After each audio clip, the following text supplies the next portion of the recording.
రాష్ట్ర ప్రభుత్వం బీసీలకు 42% రిజర్వేషన్ బిల్లును చట్టం చేసి పంపిస్తే కేంద్రంలోని బీజేపీ ప్రభుత్వం అడ్డుకుంటుందని మంత్రి వాకిటి శ్రీహరి ఆరోపించారు.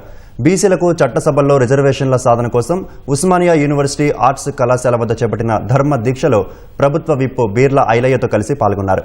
బీసీ బిల్లు గురించి ఢిల్లీలోని జంతర్ మంతర్ వద్ద దీక్ష చేపట్టినా కేంద్ర ప్రభుత్వానికి చీమ కుట్టినట్టు కూడా లేదని వాకిటి శ్రీహరి మండిపడ్డారు. అఖిల పక్షాన్ని కూడా అడిగినాం, అందరినీ కూడా జంతర్ మంతర్ దగ్గర రావాలి. జంతర్ మంతర్ దగ్గర చేస్తున్న ధర్నా కూడా ఒక బీసీ బిడ్డలు మాత్రమే పోలేదు. ఎస్సీ ఎస్టీ బీసీ మైనార్టీ అగ్రవర్ణాలన్నీ కూడా ఆ వేదిక మీద కూర్చొని అడిగినాం. అడగాల్సినటువంటి ధర్మం, అడగాల్సిన అవకాశం రాష్ట్రానికి ఉంటే ఇవ్వాల్సినటువంటి సందర్భం సెంట్రల్ గవర్నమెంట్. మేము వేడుకుంటా ఉన్నాం. ఇది క్రెడిట్ కాంగ్రెస్ పార్టీకి పోతాదేమో అనే ఆలోచనతో ఒకవేళ మీరు మాట్లాడితే ఖచ్చితంగా ఇప్పుడు రాష్ట్రంలో బీసీలకు ఉవ్వెత్తున ఉద్యోగం లేచింది. మీరు కావాలిస్తే ఎప్పుడు పిలిస్తే అప్పుడు వస్తాం, ఆ క్రెడిట్ మీరే తీసుకోండి.